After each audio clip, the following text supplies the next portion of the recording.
রবিবার সকাল থেকেই দেশ জুড়ে পালিত হচ্ছে ৭৬তম প্রজাতন্ত্র দিবস। ঠিক একইভাবে আজ অর্থাৎ ২৬শে জানুয়ারি বীরভূমের ময়ূরেশ্বর বিধানসভার অন্তর্গত গদাধরপুর বাজারে সকাল ১০টা নাগাদ জাতীয় কংগ্রেসের পক্ষ থেকে পতাকা উত্তোলন করে পালন করা হলো প্রজাতন্ত্র দিবস। এদিন বীরভূম জেলা কংগ্রেস কমিটির কার্যকরী সভাপতি সৈয়দ কাশাফুদ্দুজ্জা তিনি উপস্থিত জনগণের উদ্দেশ্যে প্রজাতন্ত্র দিবস সম্বন্ধে বক্তব্য রাখলেন ও গদাধরপুর বাজারে উপস্থিত সকলেই সমস্বরে জাতীয় সঙ্গীত গাইলেন। একইভাবে বীরভূমের সাঁইথিয়ার বনগ্রাম কংগ্রেস কমিটির পক্ষ থেকে পালন করা হলো প্রজাতন্ত্র দিবস। এদিন সাঁইথিয়া ব্লকের অন্তর্গত বনগ্রাম অঞ্চল কংগ্রেস কার্যালয়ের সামনে পালন করা হলো এই প্রজাতন্ত্র দিবস। এদিনের এই অনুষ্ঠানে উপস্থিত ছিলেন সাঁইথিয়া ব্লক কংগ্রেস সভাপতি আবুল কালাম শেখ, কার্যকরী সভাপতি অসীম ব্যানার্জি সহ আরো অনেকেই।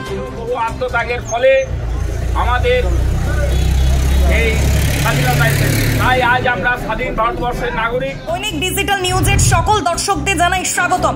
যে সমস্ত দর্শকরা আমাদের চ্যানেলটি এখনো ফলো বা সাবস্ক্রাইব করেননি তাদের জানাবো খুব তাড়াতাড়ি আমাদের ফেসবুক পেজটি ফলো ও ইউটিউব চ্যানেলটি সাবস্ক্রাইব করে রাখুন। ধন্যবাদ।